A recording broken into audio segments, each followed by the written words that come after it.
Bismillah Rahman Rahim. Assalamu alaikum. Welcome to ASTC. This is Cambridge IGCSE Mathematics 0580.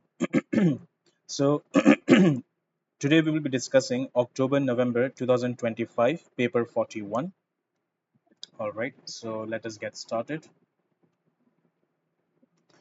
Question number 1 is a quadrilateral has rotational symmetry of order 2, two diagonals that are the only lines of symmetry. Write down the geometrical name of this quadrilateral. Okay, now there are six quadrilaterals that you should know, okay, which are part of your syllabus. You have square, rectangle, rhombus, parallelogram, trapezium, and kite. Okay, now based on what information you have been given, what matches the description is a rhombus. Okay, because a rhombus, also known as diamond, right? So you can see that if I rotate it 360 degree, that will be a different shape. But if I rotate it if I rotate it 90 degrees, that will be another shape. But if I rotate it another 90 degree, which is a total of 180 degrees, you will see the same shape again. And then another 180 degrees, you will see the same shape again. So it is going to have rotational symmetry of 2. And the line of symmetry will be the diagonals of this figure. Okay, and there will be no other line of symmetry. Okay, so that is why this is a rhombus. Question number 2, 11 minus 2x is equal to 4. So now our first job is that whatever variable we need to find out, we have to make sure that it has a plus sign. Okay, it is positive. So in order to do that, first of all, I'm going to shift minus 2x to the other side. So this becomes 4 plus 2x. Now this 4 can move to the other side. So we have 2x equals 11 minus 4. 2x is equal to 7, and then x is equal to 7 divided by 2. Okay, so you can leave your answer in this form, or you can also say 3.5. Okay, all right. And if you want, you can also leave your answer in mixed number. All of these will be acceptable because the question does not specify that in which form it requires the answer. Okay, so you can also write it as 3 1 upon 2 as mixed number. Question number 3. The diagram shows two parallel lines and a straight line. Find the value of x. Okay, whenever you have parallel lines, okay, immediately three properties should pop up in your mind. Okay, number 1, alternate angles are equal. Number 2, corresponding angles are equal. Number 3, co-interior angles are supplementary. What does that mean? The co-interior angles, they add up to 180 degrees. So co-interior angles are in this form. So these are two parallel lines, and you have two angles over here like this. So when you add both of them up, they should give you 180 degrees. Okay, so that is another property. Then another property that we should see from here, because look over here, what's given is 55 degrees. So I have to look close to this. What I can do with this value. So I can recognize that two lines are intersecting. Therefore, this will be 55 degrees based on the fact that vertically opposite angles are equal. Now, this is 55 degrees. And also from the concept of corresponding angles, this is also 55. So this angle is 55 degrees of this, I mean corresponding to this. All right, another point of view that you can get is that you can recognize that this makes an inverted Z shape, right? So that means that if this is 55, then based on alternate angles, this is also 55. So there are too many ways to do this. Okay, it depends on how you perceive the question. Okay, all right, so now that we know this, now we can either say that angles on a straight line add up to 180 degrees, and therefore x plus 55 is equal to 180 degrees, and therefore x will be 180 minus 55. Okay, so that would be 125. Okay, make sure that you don't forget to put the degree sign. Now that was one way to do it. If you also look closely, that x and 55, they are co-interior angles, just like this form. So again, I can use the fact that x plus 55 is going to equal to 180 degrees because co-interior angles are supplementary. Okay, question number 4. A train journey, it starts at 22:16 The journey takes 5 hours 52 minutes. Find the time find the time the train journey finishes. Okay. Now these type of questions, okay, I have a method of doing it in this way that first of all, what you're going to do is, this is my starting time, right? So you need to move to the closest hour. The closest hour is going to be 23 o'clock, right? After 20 to 16, the closest hour is going to be 23 o'clock. Okay, so how many minutes would that be? So if I do 60 minus 16, so that is going to give me 44 minutes. Right, now from 23, how many more hours do I need to put in? So I need to add 5 hours. Okay, so 23 plus 5, that is going to give you 4 in the morning, right? 4 o'clock. So that is 4 hours, sorry, 5 hours. And how many remaining minutes do I have to put in into the journey? So out of 52 minutes, 44 minutes have already been taken into account. So 52 minus 44, that would be 80, 8 minutes. Okay, so therefore 23, 4 o'clock to 4:08, right? That would be 8 minutes. So that makes up the total of, like if you add them all up, okay, that will make up the uh, hours, right? But what we want to find out is that ending time. The ending time therefore will be 4:08. Okay, and if you add this all up, you'll get 5 hours 52 minutes. Okay, so that's one way of doing it. There are many other ways as well, so it depends on how you what method you are using. Okay, but I find this to be quite straightforward and easy to understand method. Question number 5. In triangle ABC, AB is equal to 8 centimeters, AC is equal to 7 centimeters, and BC is equal to 5 centimeters. Using a ruler and compasses only, construct triangle ABC. The side AB has been drawn for you. Okay, now because I have some limitations, I cannot use the geometrical tools here, but I'll guide you how you can do this question. Okay, so this is 8 centimeter. Okay, so when you put a scale over here, this should be exactly 8 centimeters. Okay, now, all right, another thing is, sometimes you might find that when you print this paper, okay, you'll find out that this might not be exactly 8 centimeters, because the actual exam paper that you get during your exam, right, that has a little bit of different size, okay, as compared to the A4 size paper that you normally get from printing the paper, right? So that's why you might find slight changes, but anyway, anyhow, there will be slight changes, not too much. Okay, so now once you know this, what you're going to do is, if I want to measure the point C, now point C has to be somewhere around here. I don't know where exactly, but it will be somewhere here. So in that case, AC should have a length of 7 centimeters. You put your compass, the tip of your compass should be here, okay, and you have to open it up to 7 centimeters, right? Now once you have opened the compass up to 7 centimeters, you're going to make an arc over here. So maybe the arc might somewhere around be here. Okay, then you have to take your compass, and this time you have to put on point B. Now the length from B to C is 5 centimeters. So your compass should be opened up to 5 centimeters. Once you have opened it up to 5 centimeters and you have placed the tip of the compass over here, make another arc over here. So it should go somewhere around here. The point of intersection that you have, that will be your point C. Okay, now remember, do not erase these arcs, because this is part of your working.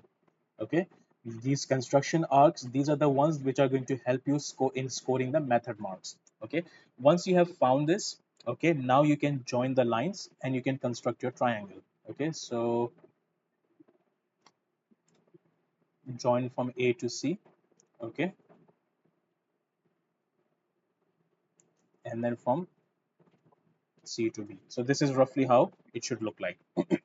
Okay, now once you have drawn this, okay, use a ruler and make sure that this is 7 centimeters and this is 5 centimeters, and also these should be labeled. Okay, all these sides should be labeled.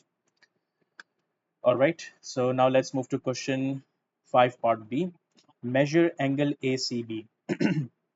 Okay, when it says angle ACB, you are interested in the in this angle, okay, the one which is written in the middle. So ACB, that means I need to find out this angle. Okay. Now, how are you going to do this? You need to place your protractor over here. Okay. So this is your protractor, and then you're going to see that how much is this angle going to be.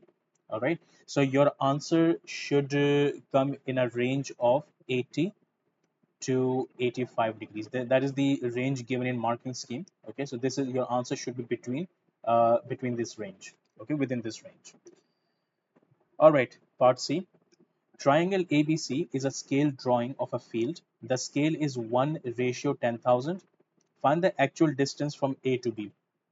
Give your answer in kilometers. Okay, now look, this is the scale drawing, and your scale drawing has length in centimeters. Okay, so this basically means that 1 centimeter on a scale drawing is equal to 10,000 centimeters on the field. Like in reality, the actual distance is going to be 10,000 centimeters. This is what the scale represents.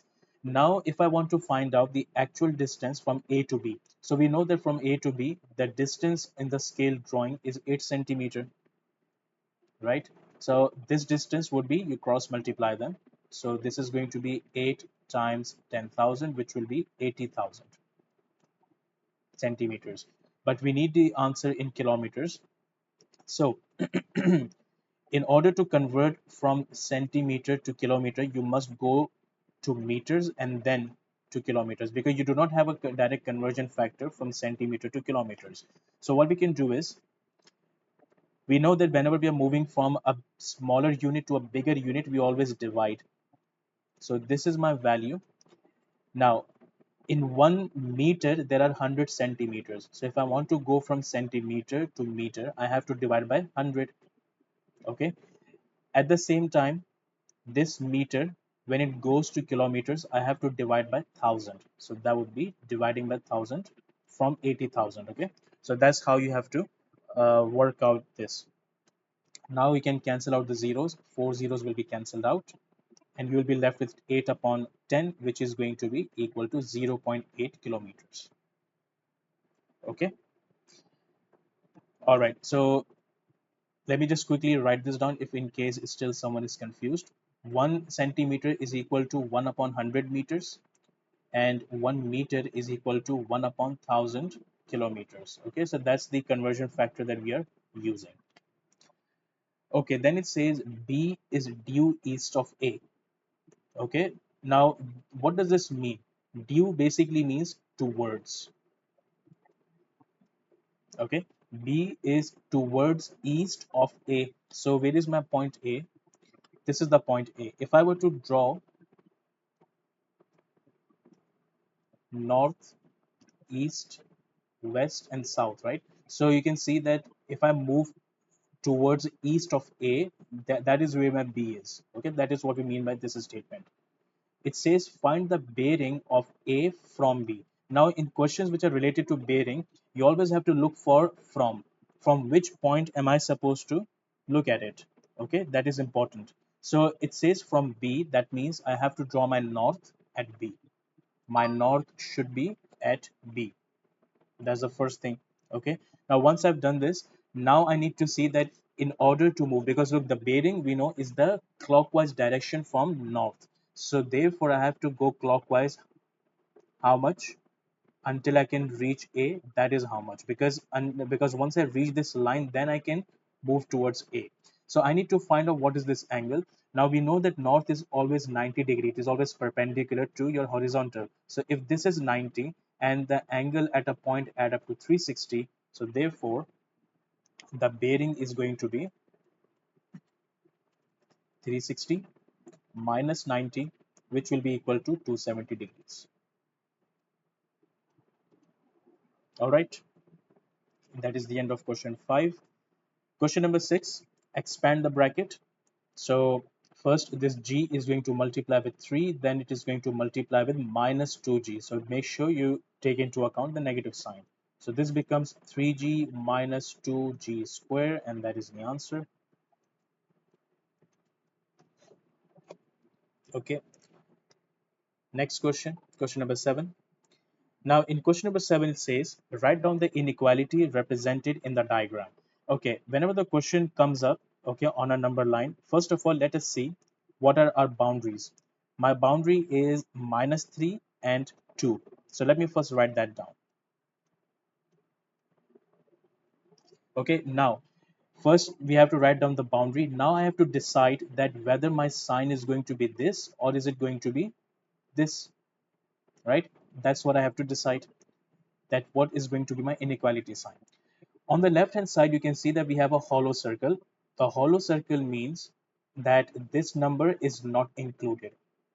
Okay, let me repeat. The hollow circle tells you that this value, this boundary value is not included. That's why the inequality sign will be same as this.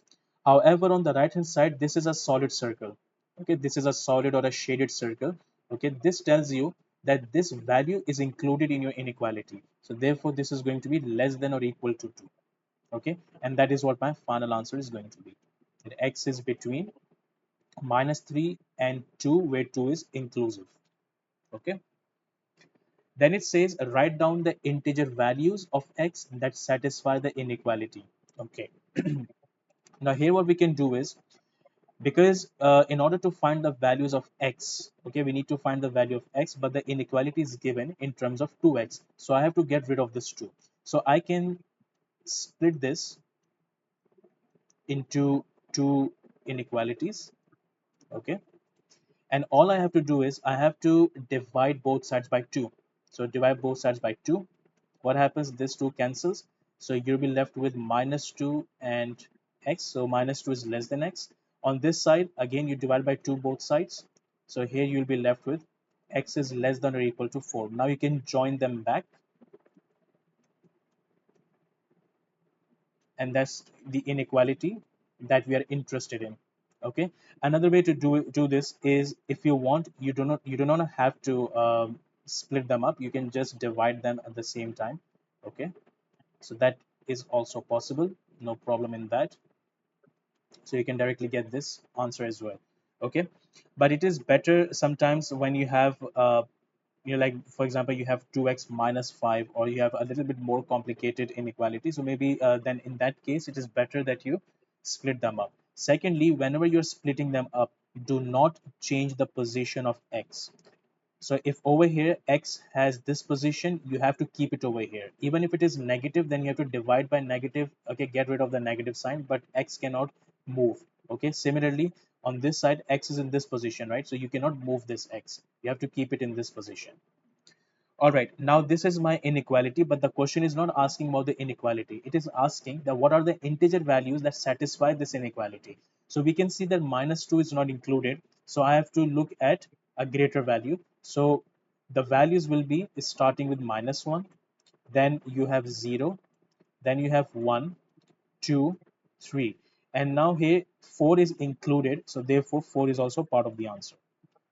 So these are the integer values which satisfy this inequality. Okay, when it says satisfy the inequality, that means proves true. You can just remember from this that which values of x proves this inequality to be true. So these values of x, they prove this inequality to be true, that yes, these values are between -2 and 4. Okay, so that's how you can understand this concept. Question number 8. Okay, it says calculate. Now, when it says calculate, just plug everything in your calculator and get the answer. It's only 1 mark question. Okay. However, what I'm going to do is, just to remain on safe side, first of all, let me plug this in my calculator. So this will be 3.5 square minus 2.3 whole cubed to the power of 1 upon 4. Now, the answer that you're going to get over here is going to be 1.125033949. This is the answer on the calculator. First write this answer and then round it off to 3SF. Okay, so that's like a good practice to do it, and sometimes they actually look for the whole answer. Okay, so it's better that first of all we should give the whole answer that the calculator gives us, and then just round it to 3SF. Okay. Okay, question number 9. An athlete runs at a speed of 9.5 meters per second. Convert this speed into kilometers per hour. Okay, now an easy way to do this, because look over here, you have to change two units. You have to change meter into kilometers, and you have to change second into hours. So first, let me write this down. We have 9.5 meter and then per second, right? So per second means 1 second. So first of all, let me convert this meter into kilometer. Because I want to cancel this meter, okay, so what I'm going to do is I'm going to write down that 1 kilometer is equal to 1000 meters, right? So this is the conversion factor, and meter should go below. Why? So that you can cancel the meter and meter from it. Okay, that's the first thing. Now you need to cancel out the seconds. So the seconds should come here. And what is the unit that I need? I need hours. So what is the conversion factor? We know that 1 hour is equal to 3600 seconds, right? So what does that mean? That now you can cancel the second from second. What you're left with now is this 9.5 times 1 times 3600, and then in the denominator you have 1 times 1000 times 1. Okay, plug this in your calculator and you will get the answer. Okay, so 9.5 times 3600 divided by 1000, so that gives us 34.2 kilometers per hour. Okay. Okay, another thing that you must understand is that if you get an answer which is non-exact, right? This is an exact answer anyways. So if you get an answer that is non-exact, something like this, okay? So you must understand the concept that your intermediate working, the steps which you're doing in between, they should be up to 5 SF to avoid rounding errors and avoid other mistakes. And your final answer that you're going to give in this blank, that should be up to 3 SF. Any answers, okay, any answers which are non-exact, okay, keep this rule of thumb. Okay, 5 SF is the working and 3 SF is your final answer. And if the question comes about degrees, about angles, angles should be given to 1 decimal place, the final answer. And if you have any intermediate working, you can keep up to 3 decimal places. All right, question number 10. A is the point 2 comma 1. AB, vector AB is 2 4. Find the coordinates of B.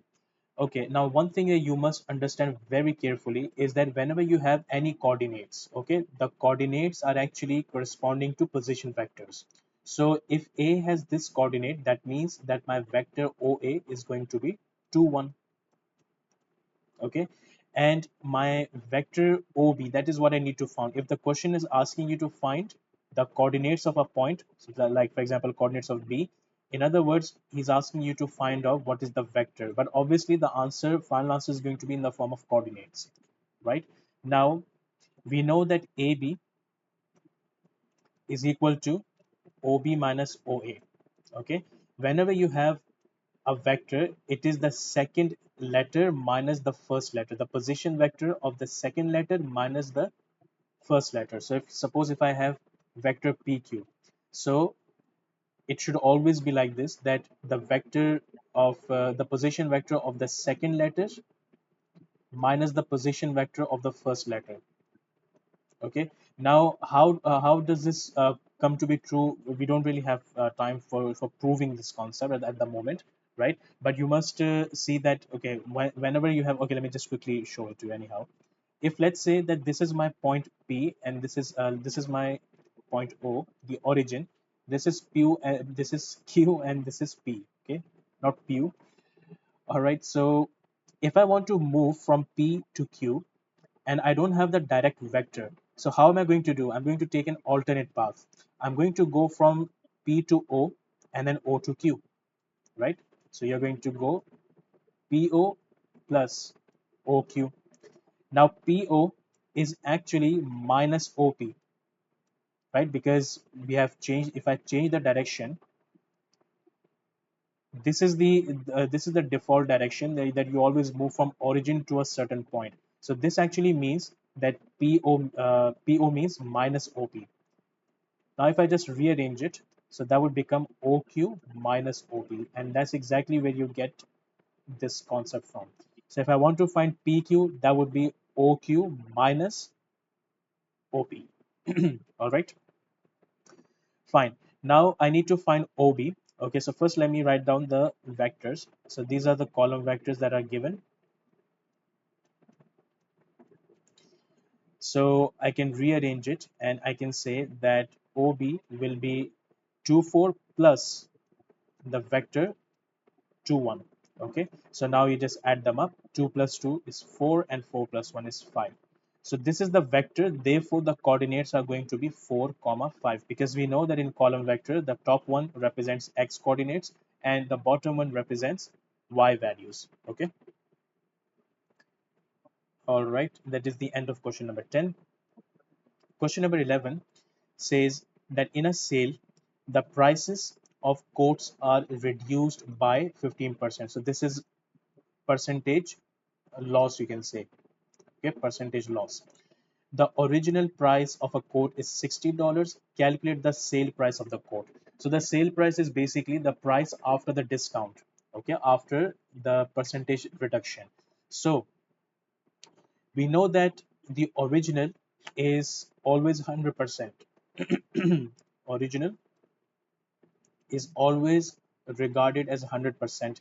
So if I want to find out that what is the sale price, so sale price is going to be, let me first write down what is the new percentage. The new percentage will be 100 minus 15%. So that would be 85%, because there has been a reduction, right? Now, in order to find the sale price, you're going to do 85% of the original price. Okay, so therefore this becomes 0.85 multiplied by original price is going to be 60. So 0.85 times 60. So let me work that out. That will be equal to $51. So that will be your sale price. Okay, the price which is after discount. Now the second part says the sale price of a different coat is $58.14. Calculate the original price of this coat. Now this is a reverse calculation. Okay, so let me first write down this statement again. The new percentage is still going to be 85, because you see this statement is still applicable in part B, because it is written right after question number 11. Anything which is in part A is no longer applicable, okay, to part B. So now again the percentage is going to be 85. So sale price is equal to 85% of the original price. However, in this particular question, we do not know the original price. That is what we need to find out.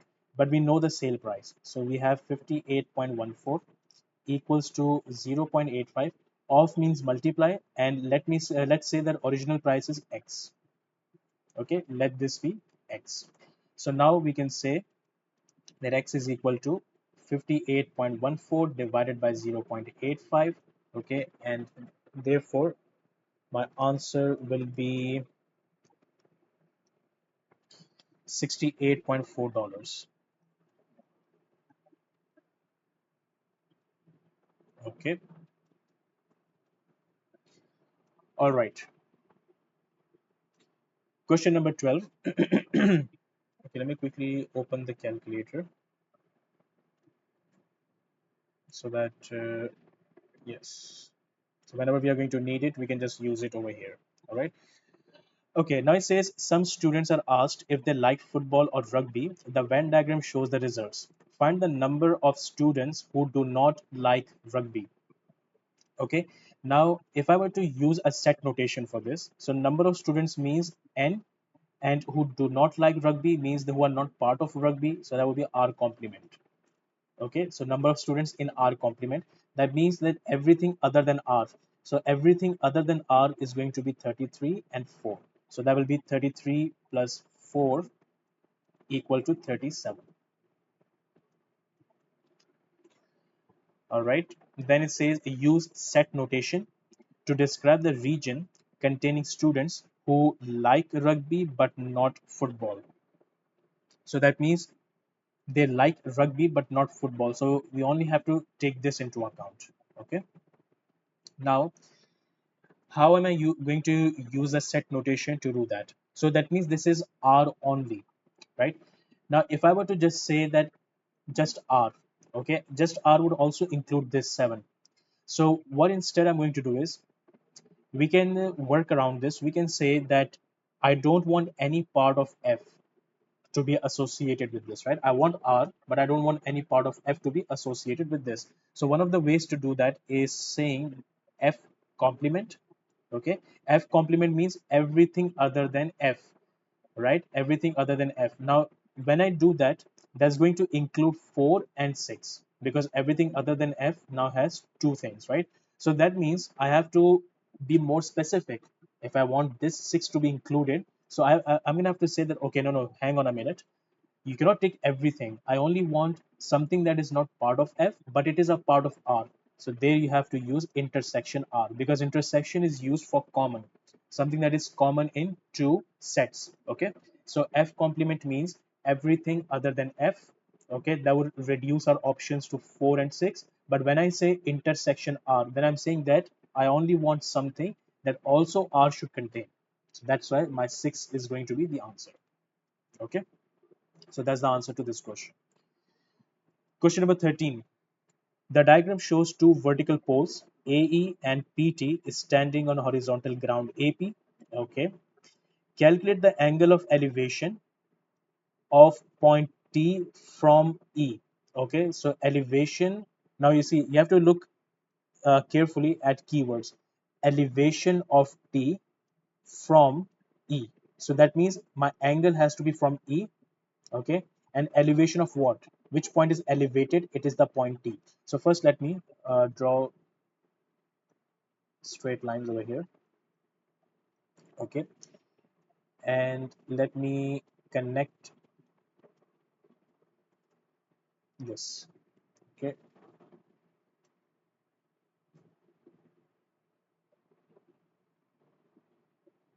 okay, so this is the angle that I need to find out. Let me write X over it. Okay, because look closely, it says angle of elevation from E. So that means the angle should be from E and then towards T. Okay, elevation of T. So that's why you have to calculate this angle. This is the angle that we need to find. Okay, so that's the first part of it. First, we have to identify that what is the angle that we need to find. Even if suppose that you are unable to get this answer right, even if you have only identified the correct angle, you have already scored 1 mark just by doing nothing, just by marking it over here. Okay, that's why method is very important. Showing your steps is very important. Okay, now another thing that we can notice here is that this length AE is 1.5 meters and this length TP is 12.6. So that means out of this 12.6 meters, this much portion is going to be 1.5 and this much portion is going to be the difference between 12.6 and 1.5. So 12.6 minus 1.5, that gives us 11.1 meters. So this is 11.1 meters. Okay, why do I need this? Because now if you look closely, this is my triangle. This is the angle that I need to find. This is point E, this is point T, and let's just call this point X. Okay, now we know that Tx is equal to 11.1 meters and Ex is the same as AP because this is a rectangle. So this will also be 33 meters. Okay, now this is simple trigonometry. We have opposite and adjacent. So we know that we have to use tan x is equal to opposite upon adjacent. Okay, always remember that in case of deciding which trigonometric function you have to use, always recall so, ka, toa. After you have identified the sides which are given, so in this case, this is your opposite side and this is your adjacent. So look, where do we have OA together? So OA together is over here. So therefore, tan is for O upon A. All right. Now, opposite is 11.1 and adjacent is 33. Now, in order to find x, I'm going to take tan inverse. So this will be 11.1 over 33, and you can now work out the angle. So tan inverse is 11.1 divided by 33, and that gives us 18.6 degrees. Now, obviously, this is not an exact answer, so I have rounded it off to 1 dp, 1 decimal place.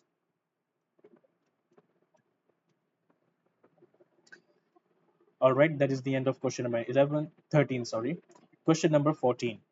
A cube contains a solid metal sphere. The sphere touches all the face of the cube. Okay, so we have a cube that contains a solid metal sphere. The sphere touches all the faces of the cube. The side length of the cube is 8 centimeter. Okay, if I were to just quickly make a sketch of this shape that's given in the question. So this is my cube, and then inside this cube, you have a sphere. Okay, so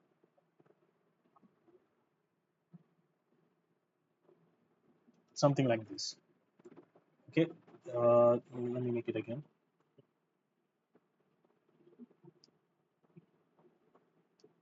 Because it says that it touches all the sides, right? So it should be something like this.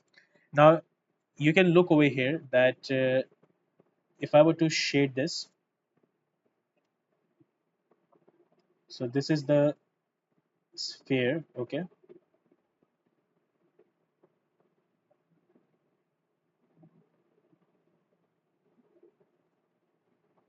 all right, this is your sphere that is occupying the part of the cube. Okay, all right.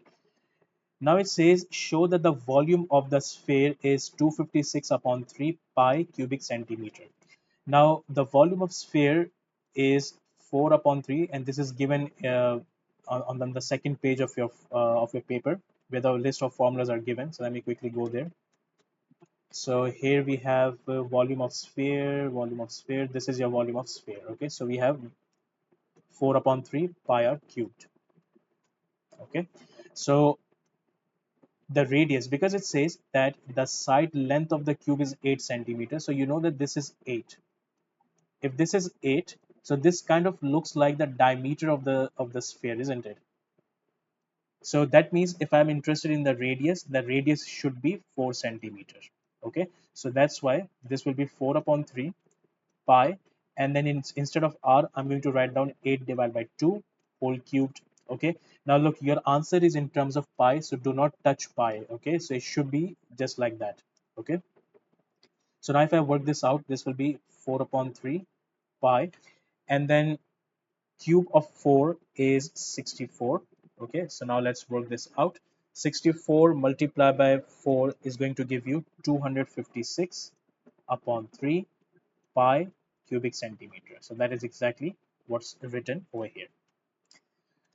All right, now it says calculate the percentage of the cube that is not occupied by the sphere. Not occupied basically means that it's always about volume. Okay, so in other words, we need to find out that what percentage of the cube is this empty volume. Okay, we see all the white parts which are unshaded, so this is the part which is not occupied by the sphere.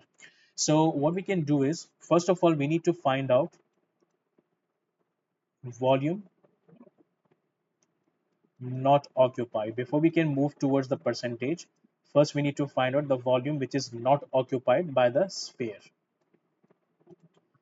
So that would be the volume of the cube minus volume of the sphere, because this is the entire cube that you have, and if you subtract the volume of sphere, you will end up with all the parts that are not occupied by the sphere. Okay, so volume of cube is going to be 8 cubed. Okay, because it's a cube, every side, every length has every length has a dimension of 8 centimeters. Okay, then volume of sphere, we have already worked this out. Okay, which is 256 over 3 pi. Okay, so this will be 8 cube. Okay, what is 8 cubed?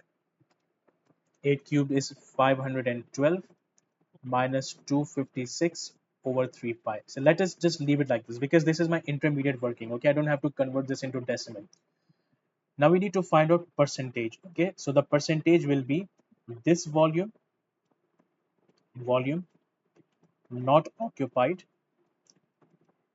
divided by, now the question is that what should be in denominator. Okay, so because sometimes students find it hard to decide that what must come in denominator, even if the questions are related to money and finance, where you have percentage increase, you have percentage profit, you have percentage loss, and so on. So in those cases, sometimes they just confuse that should it be cost price, should it be selling price, or what. Always remember, in the denominator you always have the original thing. Okay, it is always the original thing.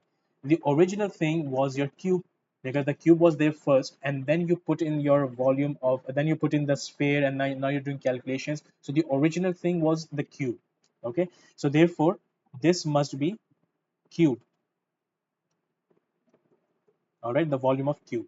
So therefore this should be 512 minus 256 over 3 pi divided by the volume of cube, which was 512 times 100. Okay, now when you're going to work this out, so you're going to have, okay, here let me just quickly work out the numerator part of it. Okay, so I'm going to write here 243.917 dot means that this is continuing, and I'm going to use the answer button on my calculator to work this out. Okay, so let me quickly use a calculator over here. So here we have 512. Okay, suppose I just first work out 512 minus, then we have 256 divided by 3 times pi. Okay, so that's what you get.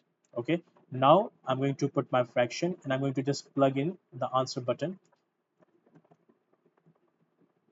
press the answer button or plug in, then multiply by 100, and here we divide by 512. So the answer will be 47.6400 and so on. But I'm going to round it off to 1 dp, so that will be, oh sorry, 3 sf. Okay, so that will be 47.6%. All right, so that is the end of part B. Part C is the density of the metal of the sphere is 7.86 gram per cubic centimeter. It is very important that you see the units over here. Now it says calculate the mass of the sphere, give your answer in kilograms. Okay, so density is given in gram per cubic centimeter. That means my volume should be in cubic centimeter, which it already is. The volume of sphere was already in cubic centimeter, so I can just use the formula. Okay, the original formula is density is equal to mass upon volume.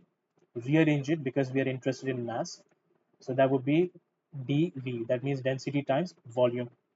Now the density is 7.86, the volume is 256 upon 3 pi. Okay, and if we work this out, we would get 7.86 times 256 over 3 times pi. So this is what my answer is. Okay, so what I'm going to do is, let me first write down the exact answer. So we have 16768 over 25 pi, right? This will be grams. Okay, but the answer is required in kilograms, right? So mass in kg is equal to 16768 over 25 pi divided by 1000. Okay, and therefore your answer will be 2.107129, and so here we are going to round it off to 3 sf, so that would be 2.11 kg. All right, part D. The sphere is melted down and made into a solid cylinder with radius 3.1 centimeter. Okay, calculate the total surface area of the cylinder. Now, these are typical questions that come up where you have a figure, okay, and you melt it down into another, or you transform it into a different shape, into a different 3D figure. So what you must understand here is that the volume of the original figure is equal to the volume of the new figure. So the volume of sphere is equal to the volume of cylinder. Okay. Another type of question that comes up here is that this is a single figure, right? Sometimes they tell you that this large sphere has been melted down into 10 small spheres. Okay, so that would be the same thing. The volume of the original sphere is equal to 10 times the volume of the smaller spheres, right? So the volume always remains the same. That is the first and most important part of the question. Okay, because this is from where you can now proceed. The volume of sphere we already know is 256 over 3 pi. Okay, the volume of cylinder is, first of all, we are going to write down the formula, which is pi r square h. Okay, now from here we can cancel out the pi, because if I divide both sides by pi, they both will cancel out. So I can just cancel it here as well. So now what happens? I have 256 over 3, and on this side we have r. The r is the radius of the cylinder, which is given to you. So this will be 3.1 square h. Now from here I'm going to find out what is h. So this will be 256 over 3 times 3.1 square. So we divide both sides by 3.1 square, and let us see what do we get. So here we have 256 divided by 3 times 3.1 square. Okay, now you can see that this is a non-exact answer, and this is the intermediate working. I'm not done with my answer yet. So I'm going to use the values, or write the values up to 5 SF. So this would be 8.8796. 8.8796 centimeter. Okay. Now the question says calculate the total surface area of the cylinder. The total surface area of the cylinder. So if you look at a cylinder, so there are three things. Okay. First you have a circle at the top, then you have a circle at the bottom, and each circle has area of pi r square. So therefore this becomes 2 pi r square first of all. Okay. So if I combine both of them, that will become 2 pi r square. Then you have a curved surface area. This curved part, this has a fixed formula of 2 pi r h. All right. So now this is the formula that you have. Another thing is that let us verify that is this thing given to us. Okay, yes, you have been given the curved surface area of the cylinder, which is this one, but this is only the curved part. Okay, so you still have to take into account the circle. Okay, this one, you still have to take into account that there is a circle at the top and there is a circle at the bottom. Okay, so this will be 2 pi, and then radius was 3.1 square plus 2 pi, radius is 3.1, and the height is 8.8796. Okay, so now when we're going to work this out, if I just work out everything other than pi, so that would be 3 times 3.1 square, so that gives us 19.22 pi.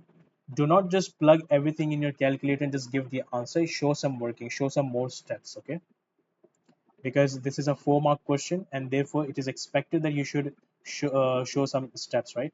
So here we have 8.8796. Okay, let me just see. So 2 times 3.1 times 8.8796, so that gives us 55.05352 pi. Now you can plug everything in your calculator. Okay, so first let me multiply this with pi, right? Now plus 19.22 pi, and therefore my answer is going to be 233.337. Okay, so when we round this off to 3SF, my final answer is going to be 233 centimeters squared. All right, so that is the end of question number 14. Let me just quickly go and drink some water. All right, so let us continue. Question number 15. A, B, and C lie on a circle center O. TA and TB are tangents to the circle at A and B. Okay, so this is TA This is TB. Okay. Calculate the angle ATB. ATB. So this is the angle that we need to find out. Okay. All right. So now there are different ways that we can do this question. First of all, if I draw a line from this part to the center, from B to the center,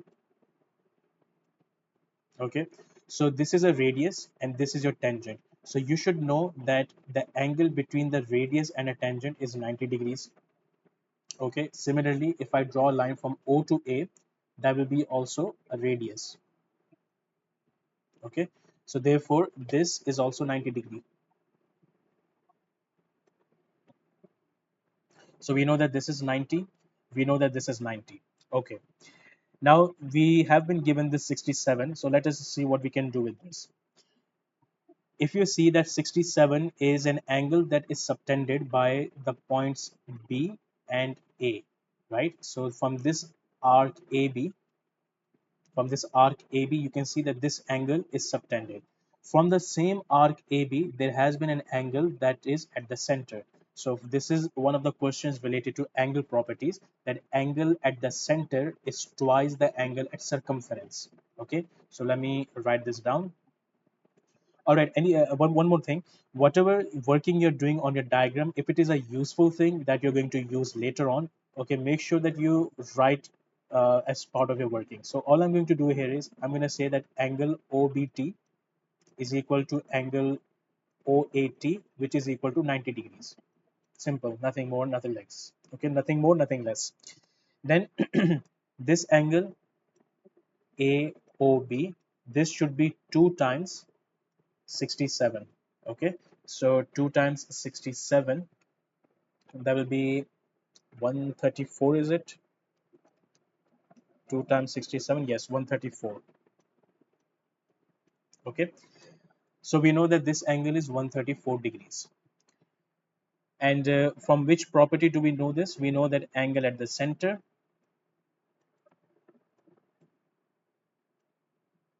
is twice the angle at circumference. Okay, all right. Now we need to find this angle, and if you look closely, AOBT, this is a quadrilateral. Okay, now from this moment onwards, there are two ways from that in which you can continue with the question. Okay, so I'm going to show you the way that which I find a bit easier than compared to rest of the methods. We know that the sum of angles in a quadrilateral is 360 degrees. Out of 4, we already know 3 angles, so all we have to do is you add 90, 134, another 90, and subtract from 360. Okay, so we are going to say that x plus 134 plus 90 plus 90 is equal to 360. X is equal to, sorry, x plus, add them all up. So 134 plus 180, because 90 plus 90 is 180, that will be 314 equals 360. X is equal to 360 minus 314, and that will be 46 degrees. Okay, so that is your angle. Now another way that you can approach this question is that once you have identified that this is 90 degree and this is 134, what we can also do is that we can draw a line straight from O all the way to T. Now here you have to recall some angle properties, that the tangents that you have, they are from the same point, right? You have the same external point for these two tangents. That means that their lengths are going to be same, they're identical. That's the first thing. Secondly, the line that passes from this point all the way to the center, this is your angle bisector. Okay, an angle bisector means it divides the angle into two equal halves. So if this is x, that means this is going to be x upon 2, and if this is 134, this means that this part is going to be 64, just one portion of it. Okay, now using a right angle triangle, This is 90 degree, this is O, and this is T. So this is 67 degrees, and this is going to be x upon 2, right? So again, sum of angles in a triangle add up to 180 degrees. So you can do this: 90 plus 67 plus x upon 2 equals 180. Okay, so 90 plus 67 is 157. That 157 goes to the other side. So x upon 2 will be 180 minus 157. That turns out to be 23. Okay, so let me write it over here. So x upon 2 is equal to 23. Multiply this 2 on the other side, you get 46 degrees. Same answer. Okay. Now, maybe some of you might be thinking that why do we have to do all of this when we can just simply apply this method, right? The thing is that when you are sitting in an examination, okay, there are a lot of things going on. Okay. The pressure is there, and sometimes you might get stuck at a question, so you get panic. Okay. So sometimes even the simplest of things you cannot observe, right? So that is why you have different methods, and there are students who have applied this method. Okay, so definitely both of these methods will be there in the marking scheme when you check it. So the thing is that you should be aware of different ways in which you can approach a question, because you never know that at the point of attempting the question which method might just click. Okay, all right. Number 16. The table shows some information about the heights of 50 plants. Okay, calculate an estimate of the mean height. Okay, this is a very typical question. Okay, almost comes up in every exam paper, almost the same type. Okay, so this is something that I would say that these are 4 free marks. Okay, but also at the same time, there are a lot of chances of mistakes as well. So look carefully how we attempt this question. First of all, you need to make 3 columns. The first column should be for frequency. Okay, second column should be for midpoint, which we will represent by x, and the third column is going to be for fx, where I'm going to multiply these values. All right. Now,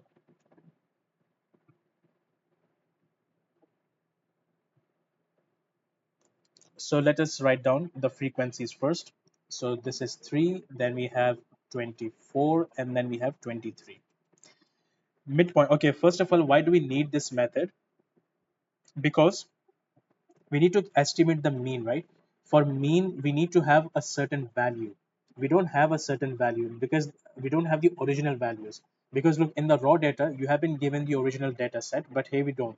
We only know the range of values. Therefore we need to, for every range I have to get a certain value that can act as a mean.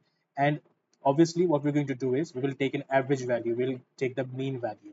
So in the midpoint, I'm going to take the center point of these two boundary values. So I'm going to write down 5 plus 10 divided by 2. So that will be 7.5. Okay. So 7.5 is exactly at the center of these two. So that can act as my mean value. Similarly, for the next interval, you have 10 and 12. So 10 plus 12 divided by 2, that will be equal to 11. Okay. And then you have 12 and 20. So 12 plus 20 divided by 2. So that would be 12 plus 20 is 32. 32 upon 2 is 16. All right. Now, do we have to show this working? Yes, you have to show this working. Okay, this is how you have to explain that how you got these values. You can't just plug in your calculator and just give the exact answers. Okay, you can't do that. You have to show your working, that how you got this 7.5 and 11 and 16. Okay, now then in fx, we have to multiply the frequency value with the midpoint values. So 3 times 7.5, that will be equal to something. 24 times 11 equals to something, and 23 times 16 equals to something. Okay, so let me write down the answer first. So 3 times 7.5, that gives us 22.5. 24 times 11, 264, and 23 times 16 is 368. Okay, Now, so we have gotten all these values. This was just step one. Okay, step one is to make the table. Step two is find sigma fx and sigma f. Okay, you need to find out these two. Sigma fx just means the sum of all fx values. That means the sum of all these three values. So this will be 22.5 plus 264 plus 368. Okay, so that would be 654.5. Okay, I'm sorry, I'm using calculator on my hand. Okay, instead of using the digital one. Okay, so this is 654.5. Okay, then sigma f will be, now a lot of the times it is already given to you that how many plants are there, how many number of things are there, whatever the question is about. But if the question does not tell you, all you have to do is you just need to add these frequency values. Okay, sigma f means the sum of frequency values, and this should add up to 50 in this case. So here this is already given to you, so I don't have to calculate it. That was my step two. Step three is now you need to calculate your mean. The formula for mean is sigma fx upon sigma f. So that will be 654.5 divided by 50. So if I divide this, okay, I'm going to get 13.09 centimeters. Now this is an exact answer, though, so I do not have to round it to 3SF. Okay, so remember that if you already are getting an exact answer from your calculator, then do not round it unnecessarily. You only round them to 3SF if they are non-exact answers. Okay. All right. Question number 17. Find the equation of the straight line that passes through the points 2, 0 and 0, 4. Give your answer in the form y equals to mx plus c. Okay. Now you need to find the equation of a straight line. So this is a question related to coordinate geometry. We know that whatever my answer is going to be, it is going to be in this form. Okay. M means the gradient. So I have to work out the gradient. And C means the y-intercept. So I have to find out the y-intercept. Except that in this case, if you look closely, what does 0, 4 tell you? If I were to quickly sketch these 2 points, okay, 2, 0 means x value is 2 and the y value is 0. So the point is on x-axis. And 0, 4 means that x is 0, y is 4. So the point is on y-axis. So these are the 2 points that are given to you. So that means that my y-intercept is already given to you, and this is equal to 4. So one part of the problem is solved. Now you need to work out the gradient. So let me first write down the coordinates. Now, in order to find the gradient, we use the formula y2 minus y1 over x2 minus x1. Y2, you can take any one, but if let's say I'm taking this one, 4 as my y2, so this will be 4 minus 0 and then 0 minus 2. It is a good practice if you write them down vertically because they help you in doing the calculation. Okay, so this becomes 4 upon minus 2, that will be minus 2. So therefore, y equals to mx plus c, m is minus 2 and c is positive 4. So therefore, this is my straight line equation. All right, question number 18. The diagram shows part of the speed time graph for an athlete in a race. Calculate the distance the athlete runs in the first 10 seconds. So 10 seconds, so that means the entire graph, right? Okay, now distance on a speed time graph is equal to area under the graph. Okay, this is the concept that you should know, that on a speed time graph, the distance is worked out by calculating the area under the graph. Now, there are two ways that you can approach this question. This is my straight line and this is another straight line. And if I just complete this figure altogether, so you can clearly see that this is a trapezium. So you can calculate the area of this trapezium, that will give you the answer. Or if you don't spot that, what you do spot is that this is a triangle and then this is a rectangle. So if you work the areas separately and then add them up, that is also going to give you the correct answer, except that it is a bit longer method. Okay, so what I'm going to do is I'm going to use the shorter one, which is area is equal to The formula for area of trapezium is half into sum of parallel sides multiplied by the height. Okay, so therefore distance is going to be equal to half times. Now A is going to be, now A and B, these are the parallel sides. So this one is, let's say, A, and this one, this entire length, this is going to be B. Okay, or alternatively, you can say that this one is A, the bigger, the longer one, and the smaller length is B.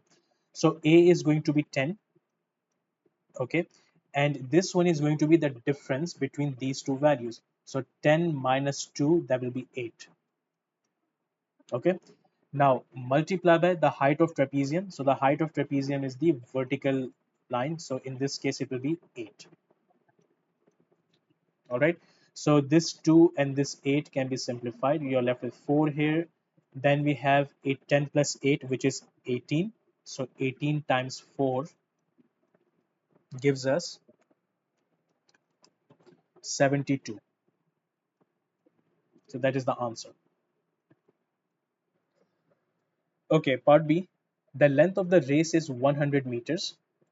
After 10 seconds, the athlete continues to run at a speed of 8 meters per second until the end of the race. Okay, it says the length of the race is 100 meters, but the distance that we worked out was 72. That means the graph continues. Here they've only shown you up to 10 seconds, but the graph actually continues beyond 10 seconds. Okay, it says after 10 seconds, the athlete continues to run at a speed of 8 until the end of the race. Okay, that means, let me just quickly erase all of this. That means that my graph is going to continue in the same straight line until the end of the race. Suppose the race ends over here, okay, at this value of t. I don't know what that value is yet. So it says calculate the total time the athlete takes to complete the 100-meter race. So now you need to find the value of t, okay? Because if I can find the value of t directly, so I know that this t is going to give me the total time directly, because this t is the value on the x-axis.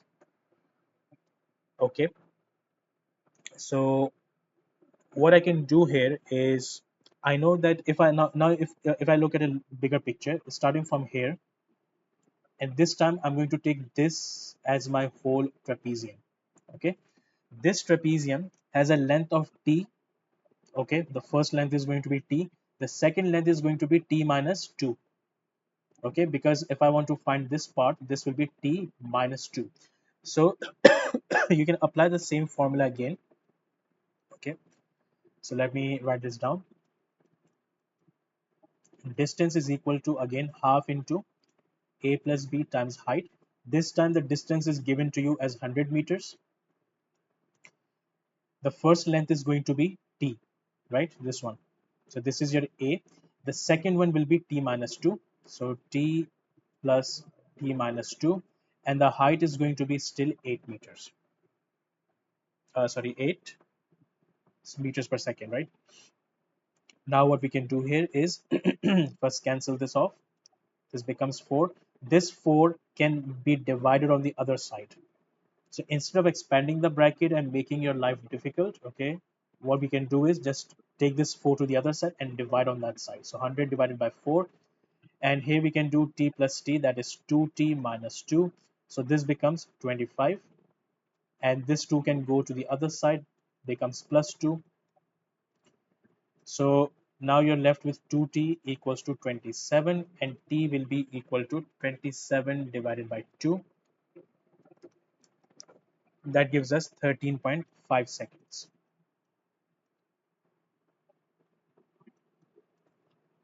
Okay. Now, another way that you can approach this question is that if you don't want to do this trapezium thing, so what you can do here is, you can say that uh, that I know that this whole distance that we worked out was 72 meters. So this remaining distance is going to be 18 meters, right? Out, like, from 100, if you subtract this 72, so this rectangle, the area of this rectangle should be 18. So you can say that 18 is equal to length into width, because now I'm working out the area of rectangle. Length is going to be t minus 10. and width is going to be 8. Okay, so now you can divide both sides by 8 equals to t minus 10. So 18 divided by 8,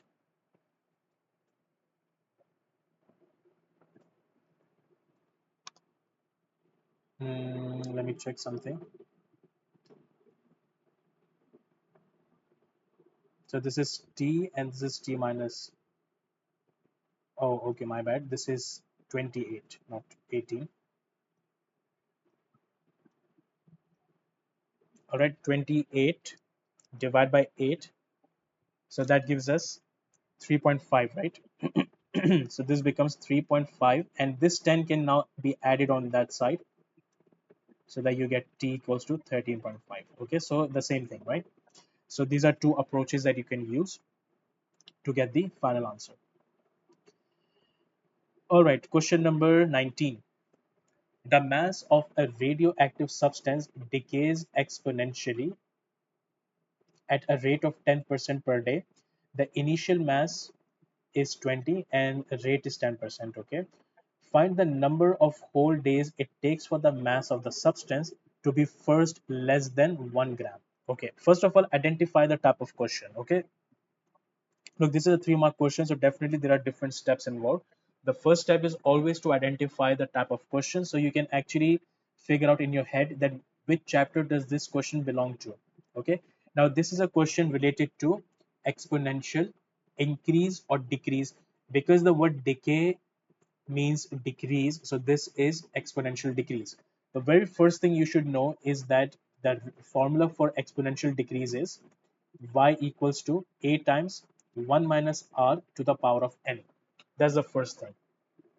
Once you've written down the formula, now let us see that what part of the formula is given to us, like what values are given, and what do we need to calculate out. Okay, so let's see. The mass of radioactive substance, okay, the rate is given. Okay, so 1 minus, and remember this is percent, but in this formula, okay, you have to write this as 10 upon 100. 10% means 10 upon 100. Okay, then what else? It says initial mass. Initial mass is a, so that will be 20 to the power of n. Okay, so let me just quickly simplify this. This becomes 20 times 1 minus, so this 0 cancels, so 1 minus 0.1, that would be 0.9 to the power of n. That is what I have now. Now let us read the last statement of the question. Find the number of whole days it takes for the mass of the substance to be first less than 1 gram. What is the mass of the substance? That is your y. Okay, because whatever you get after decay, that will be represented by y. Okay, so y to be less than 1 gram, so that means this is the inequality that we are dealing with. Y should be less than 1 gram. Now it says that you need to find the number of whole days. Basically, we need to find n. Okay, n is the duration, right? So now what I'm going to do is, instead of y, I'm going to write down this expression. So in short, this is what we are now working with. We can divide both sides by 20. So 1 divided by 20, okay, you can write on the side. So that equals to 0.05. So therefore, this is what I have now. Now, here we are going to use trial and error, okay, in order to work out the value of n. So let me first, just to get an idea that how quickly or how slowly the values need to be increased. Let me first just use n is equal to 2. Okay, so if n is equal to 2, then 0.90 whole square, that is equal to 0.81. Now you see we get 0.81, but we need to get less than 0.05, so that's a very long journey. So immediately what I'm going to do is I'm going to use a higher value. Okay, let me use my calculator over here. So in your calculator you need to plug in this thing over here, 0.9, and then here I'm going to change the values. Okay, so first of all I used 2, so I got 0.81. Now if I use 10 instead of this, So I'm gonna get 0.349. Okay, so 0.9 to the power of 10, that gives me 0.3, was it 349? It's still very far. Let's try 20. So if I try 20, so I still have 0.123, 122, 0.122. Okay. Now, okay, just for the sake of it, before I write here, let me just try 30. Okay, now you see, if you go towards 30, the value has actually gone below 0.04, right? Sorry, it has gone below 0.05. That means I have to stay within 20 and 30. Okay. If I just look at a value before this 29, okay, still it is less, right? Let me just go a bit beyond, sorry, a bit more below. Okay, now look, this is the deciding factor. At n is equal to 28, you're getting this value. This value is still not less than 0.05. So let me write down n equals to 28. So what I'm getting here is 0.0523. Okay, but what I need is something less than 0.05. So here we know that this is 0, right? So now immediately after that, if I use n equals to 29, that's gonna give me 0.0471. 0.0471. This Now this value of n is the first value of n for which this expression has gone below 0.05. That was the whole thing. You have to check that for which value of n does this expression go below 0.05 for the first time. Okay, so therefore n is going to be equal to 29.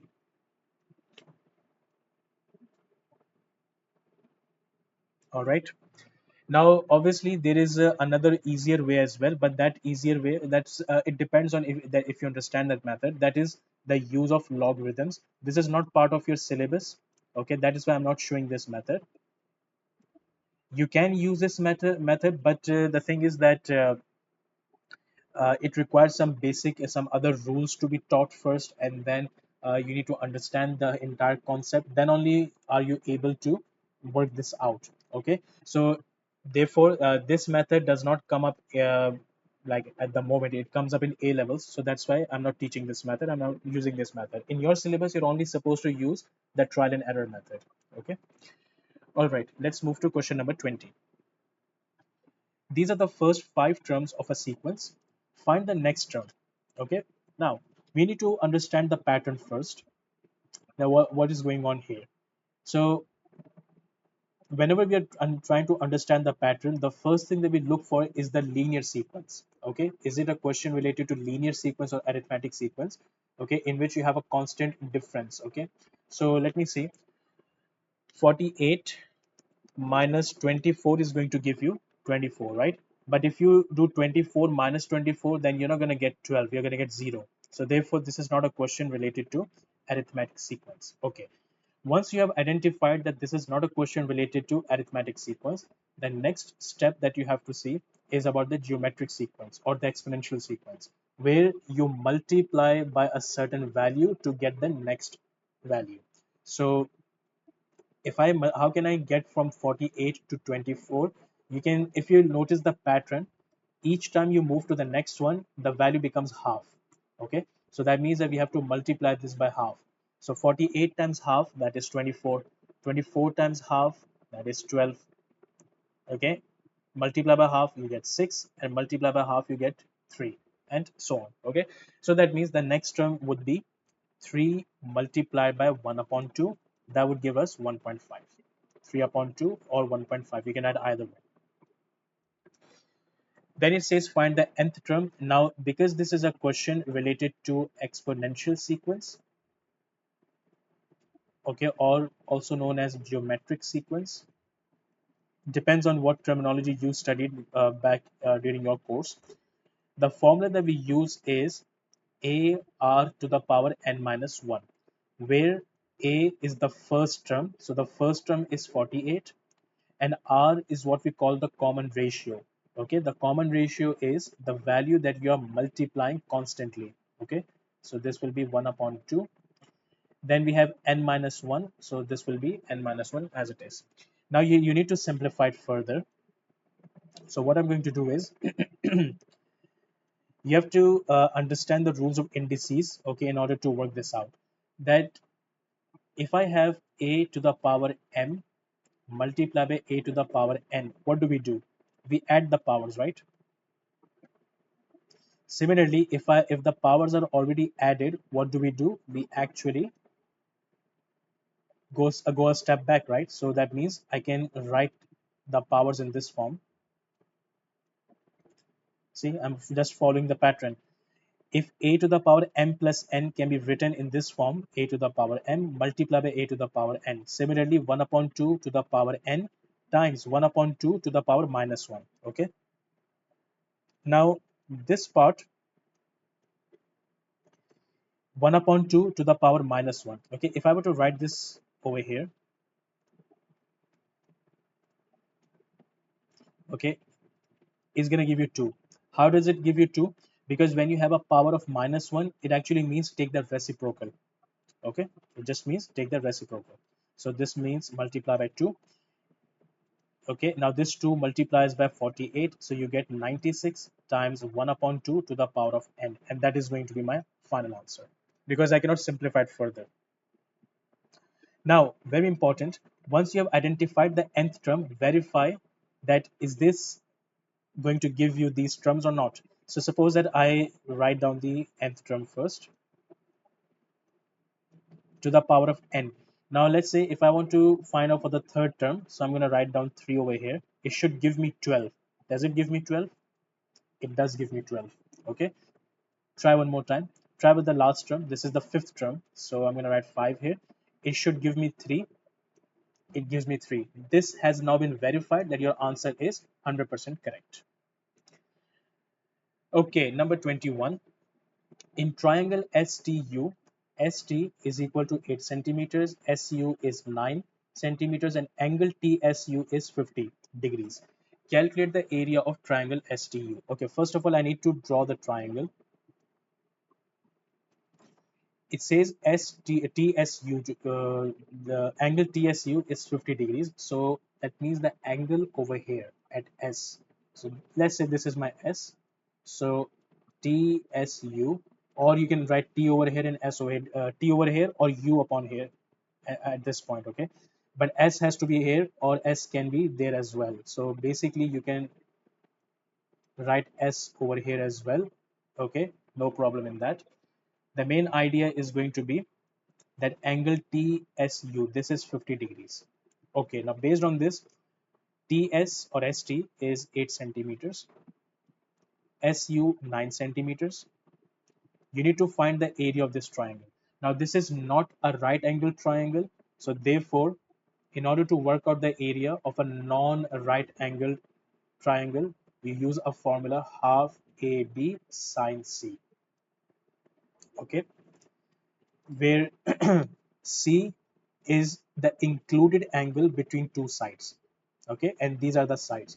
So A can be 8, B can be 9, and then C is going to be the angle which is included between these two sides. So therefore, this will be sine 50. Okay, so this 2 and 4, this 2 and 8 cancel. So you have 4 over here. So we are left with 36 sine 50. Okay, now you can work this out. So this gives us 27.6 centimeters square. All right. Question 22. Alex invests $200 at a rate of R% per year compound interest. At the end of 25 years, the value of this investment is this. Okay. Find the value of R. Now, because the question is about compound interest, first thing, write down the formula for compound interest.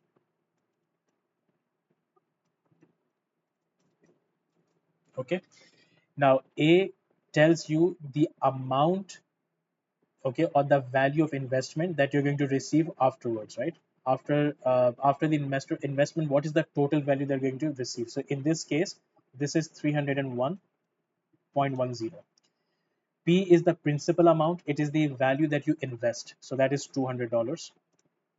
Then 1 plus R. R is unknown. So what I can do is R upon 100 basically means 0.01 R. 1 upon 100 is 0.01. And then T is going to be 25. Okay. First of all, divide 200 on the other side. So we have 301.10 divided by 200 equals 1 plus 0.01 R to the power 25. Okay. So let me see if I get an exact answer for this. If not, then I'm going to just leave it like that. Okay. So this is divided by 200. Okay, I'm getting an exact answer, 1.5055.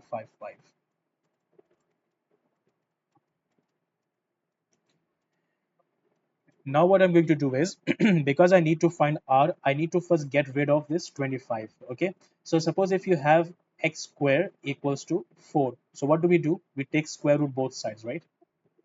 So that this cancels with this. Similarly, if I need to get rid of this, I'm going to take the 25th root both sides. What I'm going to do is, I'm going to take 25th root both sides. That's how this thing is going to cancel out. Okay. How am I going to write that down on my calculator? If you look over here, you use the shift button and then this button over here. So now you have a space over here. So this, you can write 25 on this side. Then we have 1.5055. Okay. Now you see this is going to give me a non-exact answer. So either you can write 5SF, okay, or you can just leave it in this form and do the next steps. Okay. It's up to you. So if I just leave it like this for now, so what I'm left with is 1 plus 0.01 R. Now I can subtract 1 to the other side. So we have minus 1 plus 1.5055 root, the 25th root, that is equal to 0.01 R. Now in the next step, you can divide both sides by 0.01. So R is equal to minus 1 plus 25th root of 1.5055 okay, divided by 0.01. So let us work this out.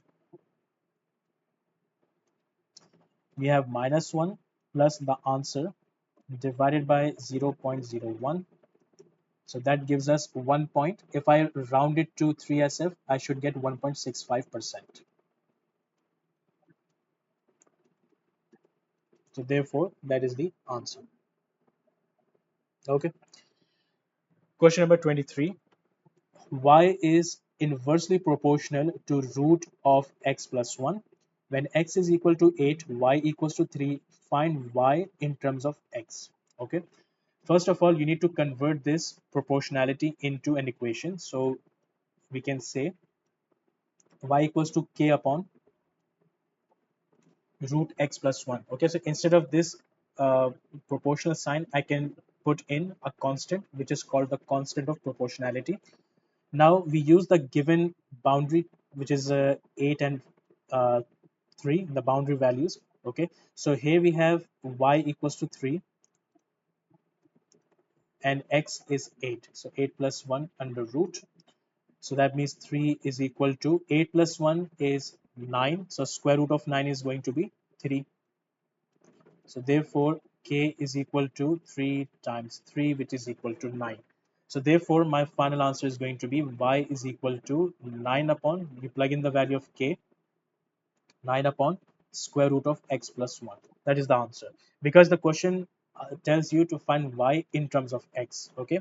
Otherwise, usually there's an extended question to this where they ask you to find y when x is equal to something. So they just give you another value of x, and for that you need to find the corresponding value of y. So this is 9 upon root x plus 1. Okay, question number 24. Martha walks a distance of 10 kilometers at a speed of x kilometer per hour. Okay, this is the distance, this is the speed. She then runs a distance of 5 kilometers at a speed of x plus 4 kilometer per hour. So she walks first, and then she runs, and this is what we know. The total time taken for the whole journey is 3.5 hours. Write down an expression in terms of x for the time Martha is walking. Okay, you need to write down the expression for the time. The basic formula that we know is speed is equal to distance upon time, right? So if I need to find time, so that means we need to make time the subject of the formula. So therefore, this t goes to the other side and speed comes down. So we have d upon s, okay? And that is how now we can find out. So the question is about walking. So during walking, what is the distance? First, let me write this down. T is equal to d upon s. The distance is for walking, the distance was 10, right? So this is 10 and the speed was x. So that's it, 10 upon x. It says hours, so this is already in hours. Okay. Then the next one is show that 7x squared minus 2x minus 80 equals to 0. Okay, the questions that start with this show that, that means you are not allowed to use this. Okay, not allowed to use this. Okay, that means you have to do some working, and after your working, your simplification, this is the final answer that you must get. That is what we mean by show that. Okay, that after your working has been concluded, this is the final answer that you should get. That's what we mean by this. So now we have to see that, okay, what is this x could be? You have to look for an important statement that combines these two situations, which is this statement. The total time taken for the whole journey is 3.5 hours. So I'm going to write down that total time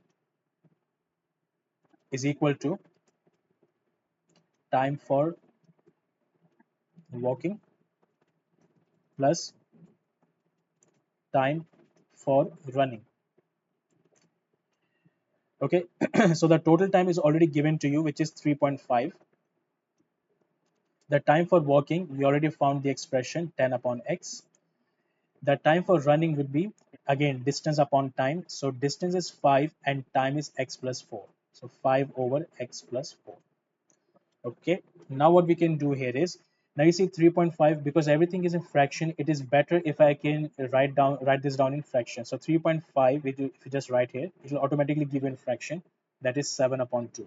So 7 upon 2 is equal to, on this side we have to bring them in one common denominator. So in order to do that, I have to multiply 10 and x with x plus 4,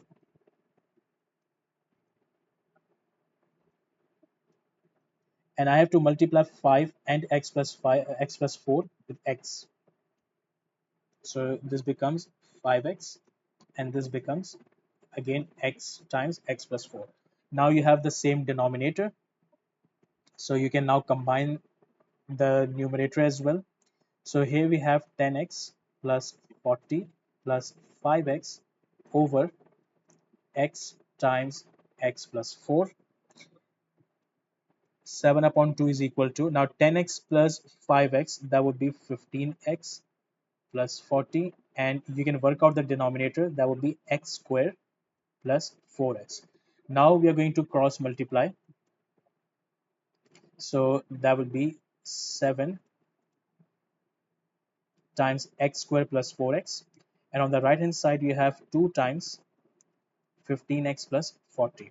Simplify them, open the bracket, sorry, expand them. 7 times 4x will be 28x, 2 times 15x is 30x, and 2 times 40, that will be 80. So now we have 7x squared plus 28x. You bring this 30x on the left hand side, so this becomes minus 30x minus 80 equals to 0. Therefore, my final answer will be 7x squared minus 2x minus 80 equals to 0. And that is exactly what was required from us. Okay, so this was the question related to algebraic manipulations. All right.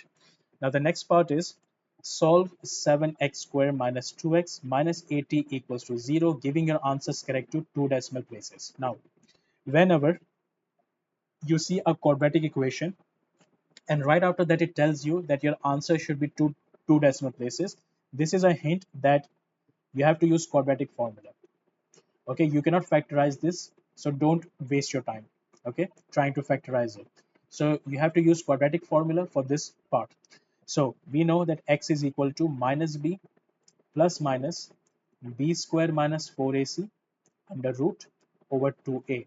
The formula is given to you on page number 2, but it is better if you know the formula. It just saves you time. Otherwise, if you have to flip the pages, see the formula, come back again, write the formula, and so on. It's just going to waste your time.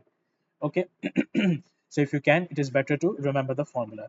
Now, what do these alphabets represent? These tell you that the most basic form of algebraic equation is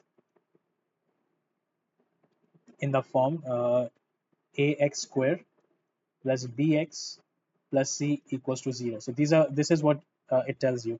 So if I compare with the question, that means a is equal to 7, b is equal to, now look, here we have a positive sign, but here we have a negative. So that means b is minus 2, and c, again, here's a negative sign, c will be minus 80.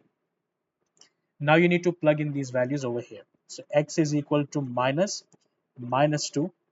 Remember, this is the minus of the formula, and when the value itself has a minus sign, write it in bracket. So again, minus 2 whole square, then minus 4 times a, which is 7, and c, which is minus 80, under root over 2a. Okay, now very important, do not just plug in this into your calculator and give the answer. You need to show one more step. Okay, first of all, minus minus becomes plus.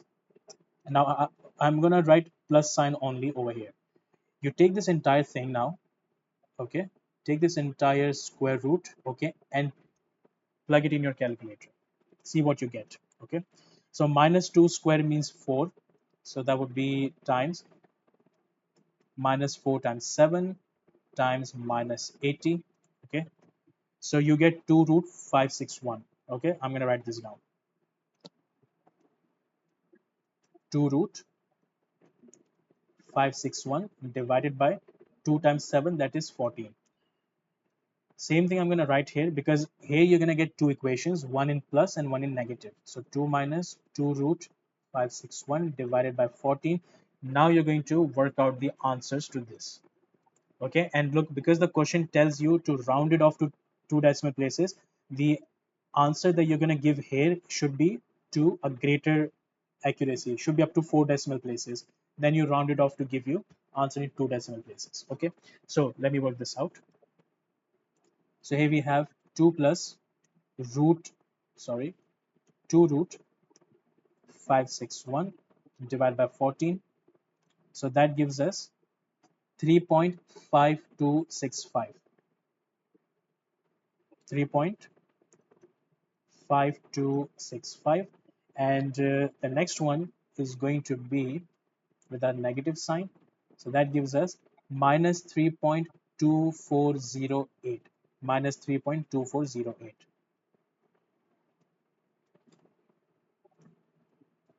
Okay, now that you have gotten these answers, now you're going to round them off to 2 dp. So this becomes 3.53 and this becomes minus 3.24. Okay, so that's how you have to obtain your answer. Look, why do you have to do all this? Okay, there's a reason, because you have to show that you have to show that rounding. You know that in your syllabus you have the chapters related to rounding to some significant figures or rounding to decimal places. So they want to see that what value you got here, and then how do you round it off to get this answer. So that's why do not directly give the rounded value. Okay, look, whatever instructions I'm telling you, whatever points I'm telling you, okay, these have been taken from the examiner reports. Okay, so examiner tells you that these are the common mistakes students have done and they've lost their marks unnecessarily. So that's why you should not repeat these mistakes. Okay, fine. So this is our answer to part C. Now part B is calculate the difference between the time Martha is walking and the time she is running. Give your answer in hours and minutes. Okay, we need to find the difference between the time she's walking and running. So obviously, first of all, you need to realize that time for walking is going to be more, right? So here we have to do what we have to do is the difference is going to be the time difference between walking and running. So the walking part should come first. So 10 upon x minus the time she's running, that was 5 upon x plus 4. Okay, now the question is that what value of x am I supposed to use here? Okay, now you need to understand what was x. If you just look over here, what was this x? Let me go back to the question. X was the speed. Can you have a negative speed? Think about it. You cannot have a negative speed, right? That's why the value of x that we are going to choose is going to be this one. And we are going to reject this value. So the value that I'm going to plug in over here is going to be 10 over 3.53. If you want, you can use a bit more accurate value. Okay, so that would be a better option. Okay, minus 5 over 3.5265 plus 4. Okay, and now when you work this out, okay, you're gonna get 10 over 3.5265 minus 5 upon 3.5265 plus 4. So that gives us 2.171. Mm, okay, you know what we can do here is it's better let us just stick to the answer that we gave earlier, okay, because I think this is going to cause rounding errors. Okay, so let us just stick to those values that we have given as our final answer. Okay, so I'm going to use 3.53.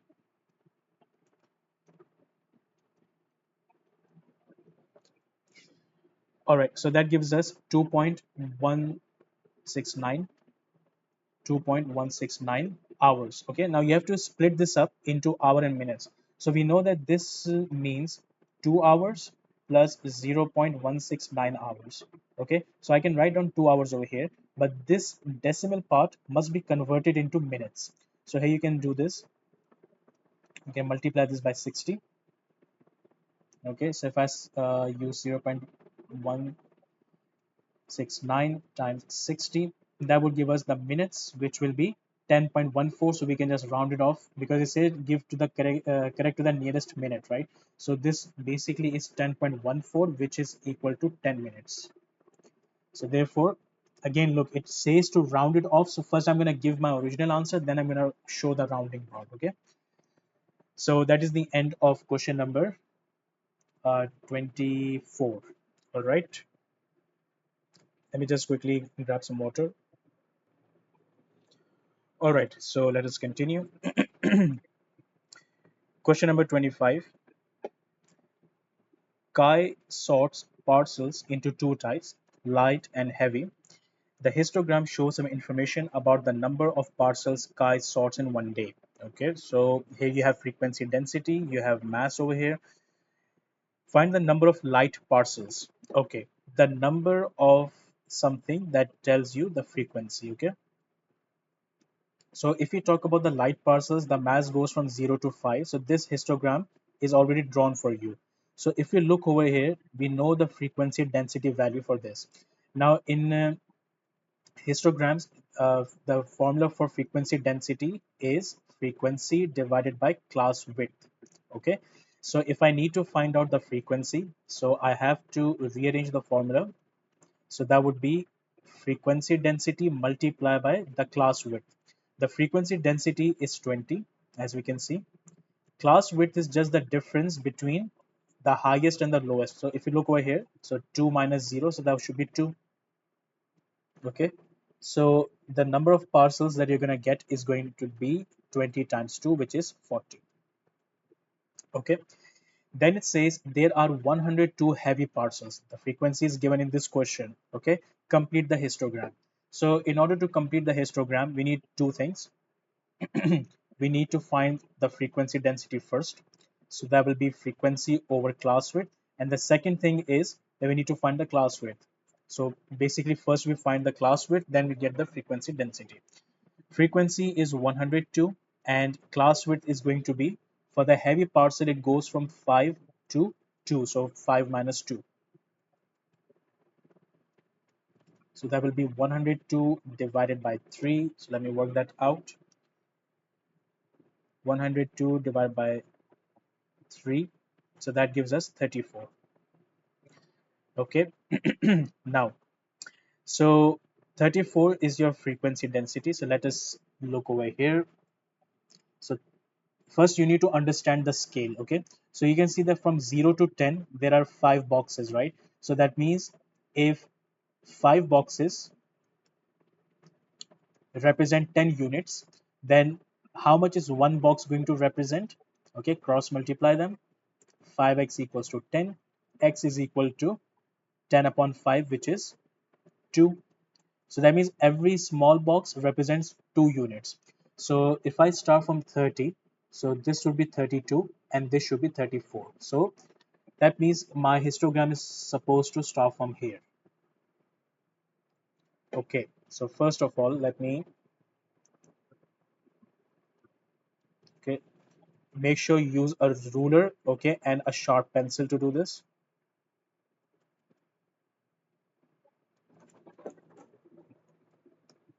And then, so that's your histogram, okay, completely drawn like this. Okay, now, so let us move. If you want, you can just slightly shade it, but that's not necessary. Okay, all right, so let us now move to the next part. Question number 26. Solve the simultaneous equations. You must show all your working. Okay, now a normal simultaneous equation, okay, where you have the option whether you can use elimination or you can use substitution to solve them. Okay, in those type of questions, both of the equations are linear. Okay, the both of them are linear equations. But when you have one quadratic equation and another is a linear, you are restricted to the use of substitution because you cannot use elimination in this case. All right, so what we can do here is we can substitute both the y's. We know that y is equal to this equation, we also know y is equal to this equation, so we can substitute them, we can equate them. Okay, so I'm going to write down 2x squared minus 3x minus 7 equals to 2x minus 7. Bring both of these terms to the left hand side. So 2x squared minus 3x minus 2x, and then we have minus 7 plus 7 equals to 0. So minus 7 plus 7, they cancel out. Okay, then we are left with 2x squared minus 5x equal to 0. Now how do we factorize this equation? The only thing which is common here is x, so we will be left with 2x minus 5 equals to 0. Now this is in a factorized form. We know that either x is going to be equal to 0 or 2x minus 5 is going to be equal to 0. So this one can be worked out further. So 2x is equal to 5 and then x is equal to 5 upon 2. All right. Now that you have worked out the value of x, we are going to work out that at x is equal to 0, y is equal to, okay, here we can use any one of the equations, but definitely we're going to use the easier one. Y equals to 2x minus 7. So I'm going to plug in the value of x into this equation. So this becomes minus 7. Okay, therefore my first coordinate is going to be 0. X is 0, y is minus 7. Not the coordinates. Okay, this is not that question. Sometimes, because sometimes the question also asks you that you have a straight line, you have a curve, and they intersect. So you need to find the points of intersection. That is where the coordinates come in. Okay. Anyhow, for the second value of x, which is 5 upon 2, y is equal to 2 times 5 upon 2 minus 7. So this 2 and this 2 cancels out. So we are left with 5 minus 7. That gives us minus 2. So therefore, now I can write down the values. Carefully select the corresponding value. So when x is 0, y is minus 7. When x is 5 upon 2, y is minus 2. Do not mix them up, okay? Question number 27. The diagram shows a prism of length 15 centimeters. The cross section of the prism is a trapezium. Angle DAB is equal to 90 degrees and angle ADC is equal to 90 degrees. Okay, so we know that this is 90 and this is 90. AB is 10 centimeters. Okay, this is 10. Let me also write down this is also 10. Then AD is 5. So this is 5. That means this should also be 5. Then DC is 7. So when this is 7, this should also be 7 because these are all rectangles, right? So they will have corresponding lengths. Then this is 15. So this should also be 15. Okay, and because this is 15, this should also be 15. All right. Okay, calculate the angle that diagonal AG makes with the base ABFE. Okay, so this is your base ABFE. Okay, this is the base, and this is your straight line AG. All right. Okay, let me quickly open this file over here.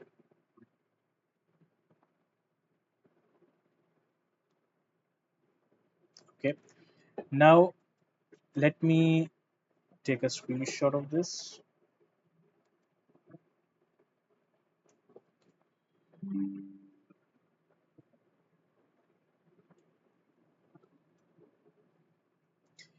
Now you have to use a scale, okay, for this purpose. So what we can do is I have to find the angle between the diagonal. Okay, what was the question? The angle between the diagonal AG that makes with the base ABFE. So first of all, I have to join A to G. Okay, so let me adjust this. Should be okay.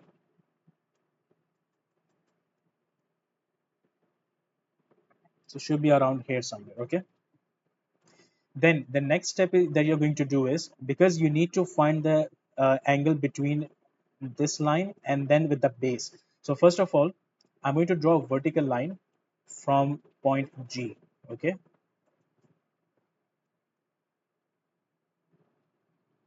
Okay, I need to fix this at 90. Uh, okay, just a minute. Let me adjust this to 90. Okay. Now we can just draw a straight line from here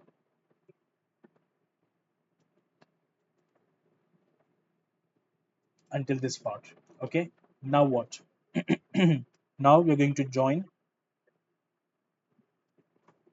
these lines into a triangle. Okay, so right. Now if you look over here, this is a 90 degree because this line is vertical and then from here you're passing all the way until this point. Okay, so this is a 90 degree.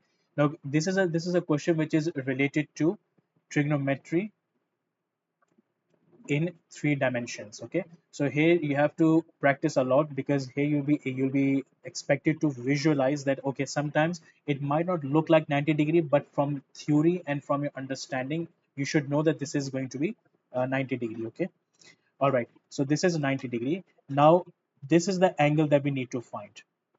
Okay, let me write it X over here. So this is what we need to find. This is the actual question. Okay, now if you look over here, this vertical line, this is the height of the trapezium, right? The height of trapezium is already 5 that is given to you. So we already know this length. This is also 5 centimeters. In order to find this angle, I need one more length. Okay, I have found one of the lengths. I need to find this angle. I just need to find one more length.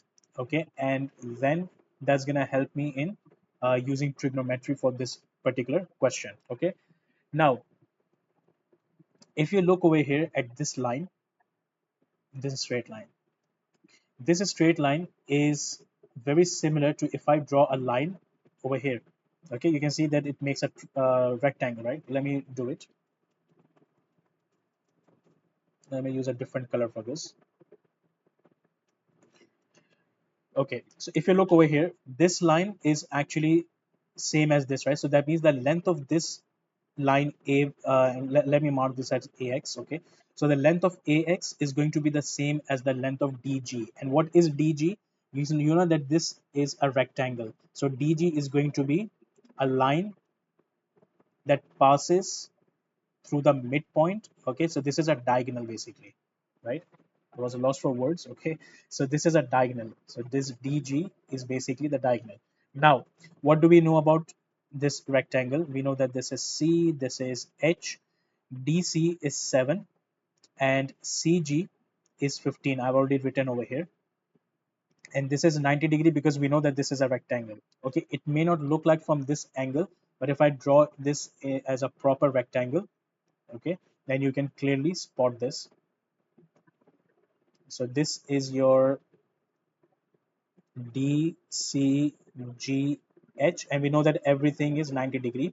So if I draw a diagonal from here all the way until D, so that's gonna pass through midpoint, okay, and we can find this length, right?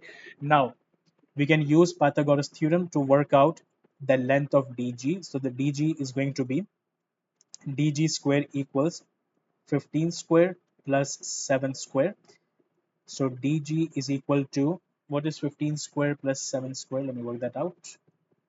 15 square plus 7 square, that is 274.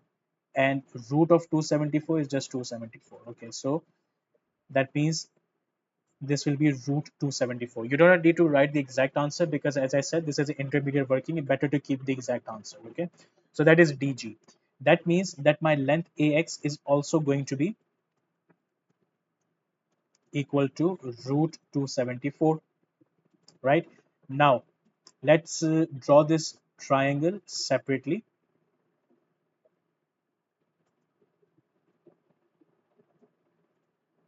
Okay, so this is A, this is X, and this is G.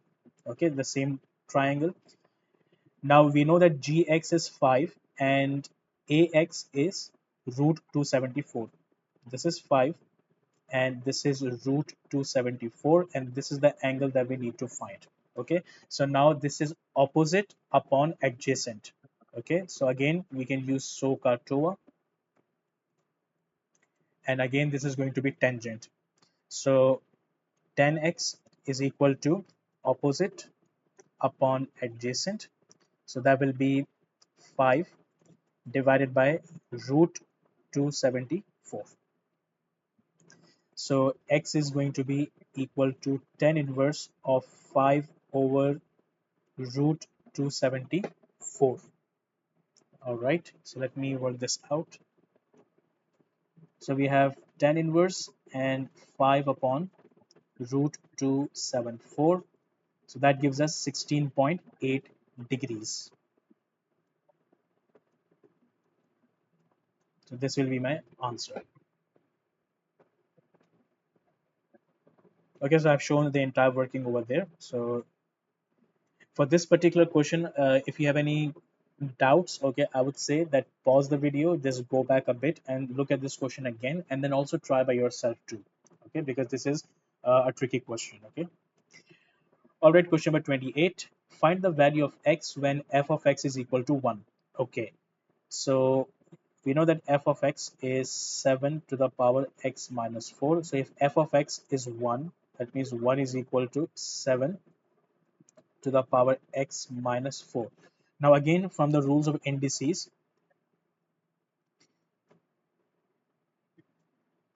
we can again split them up.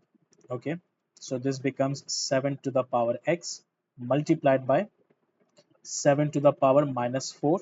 Okay, now 7 to the power minus 4 basically means that I can shift it, or you can actually say that you take the reciprocal, right? So this becomes 7 to the power of 4. Now do not work this out. All you have to do is just shift it to the other side. So this becomes 7 to the power of 4 equals to 7 to the power of x. Now you see, whenever you have these type of situations, your base is the same, okay, and there's nothing else around them, right? So that means if the bases are the same, then your powers are also supposed to be the same. So therefore, x is equal to 4. All right. Then now it says that your f inverse of x is 1. So first of all, we need to find out the f inverse. Now the basic step, the basic criteria, or what do you say, the number of steps that we use are: step number 1, change f of x into y. Okay. Step number two, swap x and y.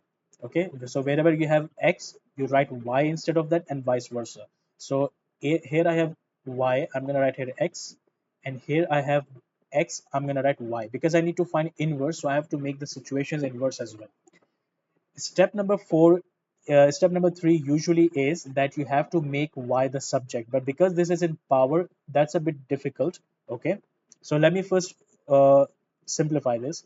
Again, we are going to separate the powers. Okay, so this becomes x is equal to 7 to the power of y divided by 7 to the power of 4, because if I take reciprocal, it becomes 1 upon 7 to the power of 4. Okay, now I cannot make y the subject in this case. Now, usually the fourth step that we do is that y is replaced by f inverse of x, because once we have made y the subject, we replace it with the with f inverse. Okay, so therefore I'm going to do that step over here right now. So instead of y, I'm going to write f inverse of x over 7 to the power of 4.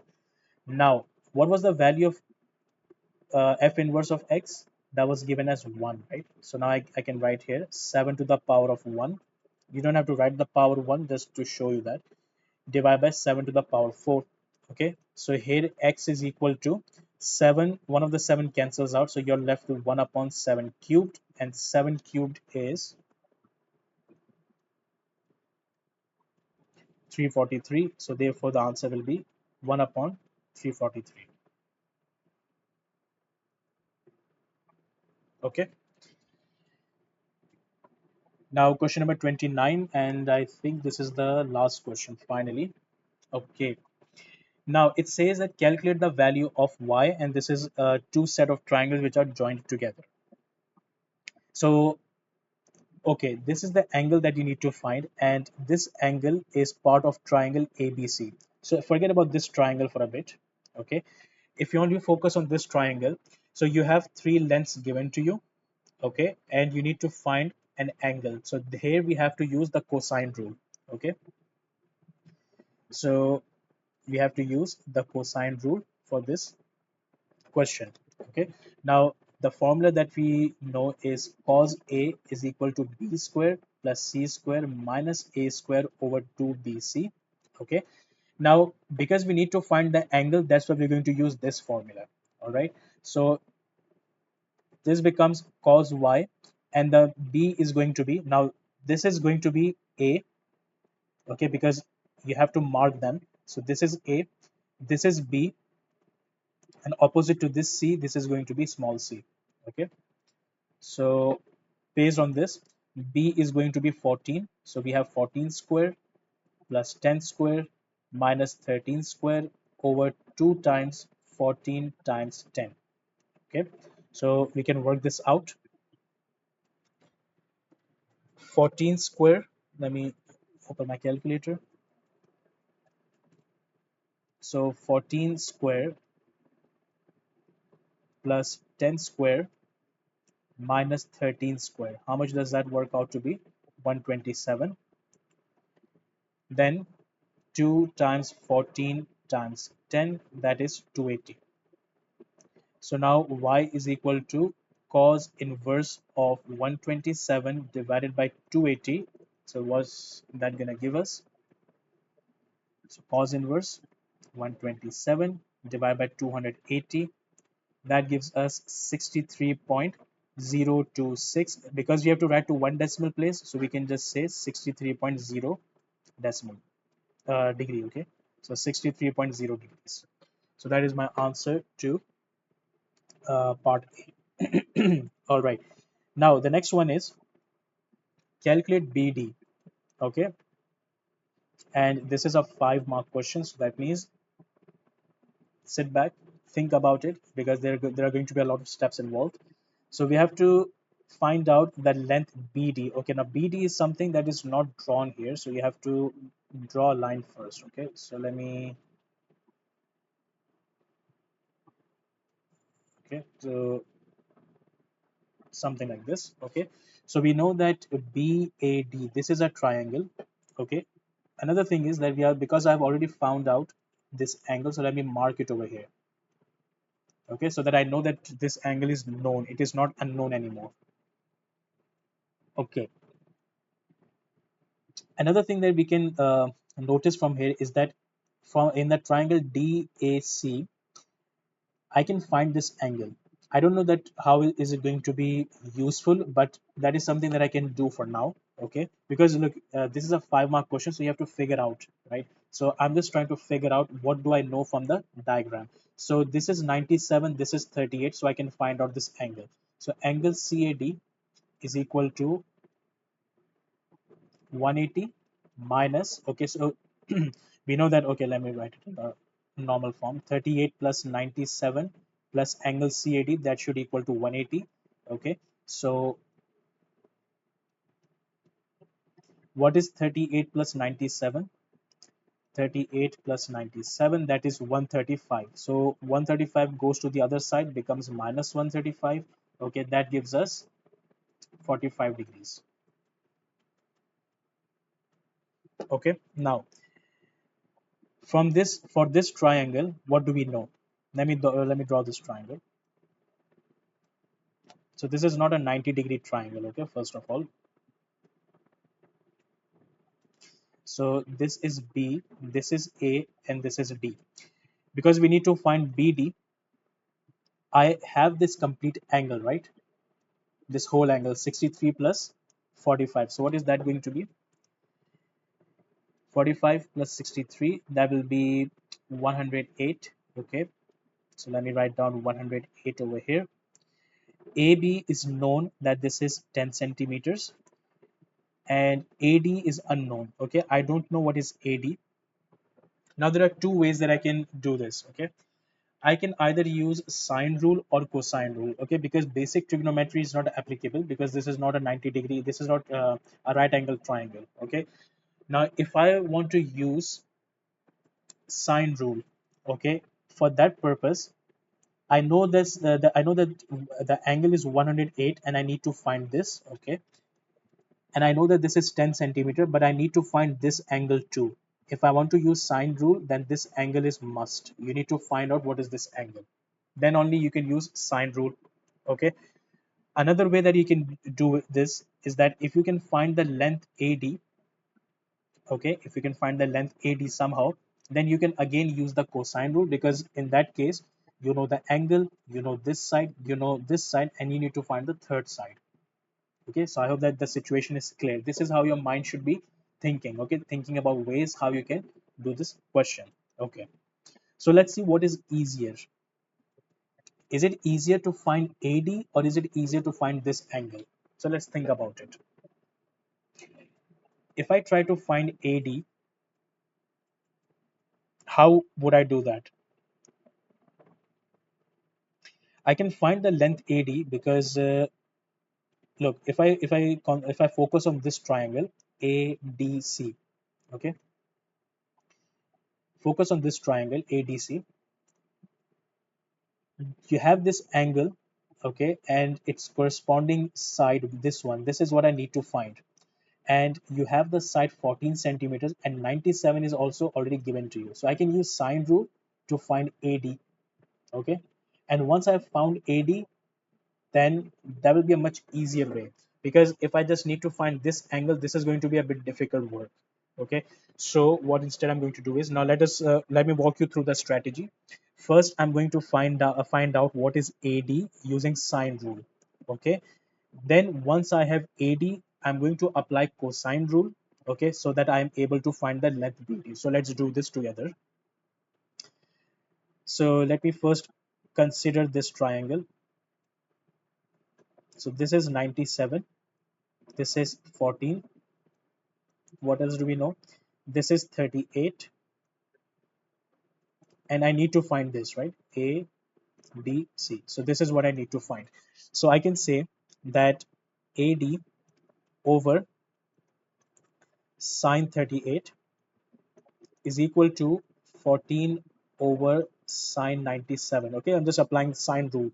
So this AD has an opposite angle of 38, and this AC has an opposite angle of 97. So from this, I can find out that 14 over sine 97 times sine 38. That should give me the length AD. So 14 divided by sine 97 multiplied by sine 38. So that gives us 8.6840 to 5SF. This is what I'm gonna get. Okay. Now I know AD. Now let us consider our triangle BAD again, because the original question is to find BD, right? So this is what I need to find. Now what have I found? I just found out AD. So this AD is 8.6840 and AB is 10 centimeter, already given in the question over here, right? Then I know this angle BAD, which was 108 over here, 108 degrees. Now I can find out the length BD. Okay, again you have two sides given to you. You have one angle and you need to find out the third side. So we are going to use the cosine rule once more, but this time I'm going to use a different version of cosine rule. Okay, if you go back to the formula sheet over here, the cosine rule is given to you over here, right? So this is the form of cosine rule that we're going to use, because now I'm interested in finding this A. Okay, so this will be a square equals b square plus c square minus 2bc cos A. So let me go back. Okay, so the cosine rule will be a square equals b square plus c square minus 2bc cos A. Okay, my A is going to be BD. The length b square can be anyone. Okay, you can take 10 or you can use this one, it doesn't matter.